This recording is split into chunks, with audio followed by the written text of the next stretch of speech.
This is John Persinos, Editorial Director of Investing Daily, with a video presentation for Tuesday, February 16.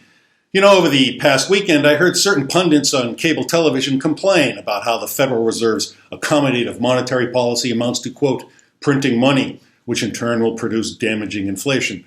It's a familiar argument, and it's intellectually lazy. You should never make investment decisions based on regurgitated talking points. Let's look at the facts. The Federal Reserve doesn't literally print money. You probably know that. The Fed can't produce physical money in the form of coins or bills. That's the job of the Bureau of Engraving and Printing, which is run by the U.S. Treasury and the U.S. Mint. The Fed expands or contracts the money supply by purchasing or selling U.S. Treasury securities and other financial instruments. The Fed pays for those securities by crediting funds to the reserves that banks are required to hold. The Fed prints money, so to speak, by adding reserves to the banking system. These additional reserves also enable banks to make more loans, which stimulates the economy. Let's be generous and assume that these pundits intentionally use the term printing money as a metaphor. They're still wrong about inflation. The major factor driving stocks to record highs has been massive stimulus, courtesy of the U.S. Central Bank and the federal government. Take a look at the first chart. The Fed's balance sheet has ballooned to more than $7.4 trillion as it buys everything from U.S. Treasuries to mortgage-backed securities. Stimulus is intended to counteract economic damage from the coronavirus pandemic. Will stimulus spawn inflation? A modest amount, yes, but inflation can be a good thing.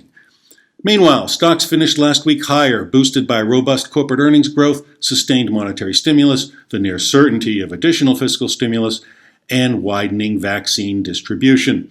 Stocks hover at all-time highs, as the following table shows. Market expectations for future inflation increased to the highest level since 2014, and the benchmark 30-year Treasury bond yield reached 2% for the first time in a year. The Fed recently adopted a policy that would allow inflation to run moderately above its previous goal of 2%. The Fed projects that core inflation, which excludes the costs of food and energy, will run at about 2.2% in 2021, up from 1.6% at the end of 2020. Moderate inflation is actually beneficial when the economy is struggling to get out of a slump. A greater number of dollars creates more spending, which in turn creates more aggregate demand. Production rises to meet that demand, lifting corporate operating results. Inflation also lessens the load on debtors, who repay their loans with money that is less valuable than the money they borrowed. This dynamic facilitates additional borrowing and lending, which boosts spending on all levels. Runaway inflation is bad, of course, because it erodes investment gains and wipes out the purchasing power of private and public savings.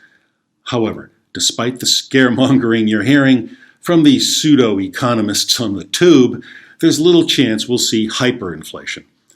Considering the dire condition of certain industries under the pandemic, your biggest fear should be deflation. Falling prices dampen consumer spending because people delay their purchases as they wait for prices to fall further. Companies respond to falling prices by slowing down production, which leads to layoffs and salary cuts. There's still sufficient slack right now in the economy and jobs market to keep inflation at only modest levels. Also keep in mind, the base from which the annual growth rate of the Consumer Price Index will be calculated is depressed because of COVID-induced economic damage. Accordingly, any surge of inflation must be kept in context and viewed as a temporary distortion. The Federal Reserve knows this, which means the central bank's dovish stance will remain in place even if inflation temporarily heats up. If we see greater inflation in the near future, it's by the Fed's purposeful design. Okay, let's shift gears. Take a look at the following table.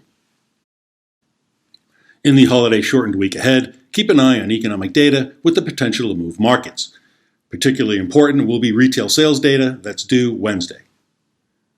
The consumer has been surprisingly resilient during the latter stages of the pandemic, and this willingness to shop is expected to accelerate this year.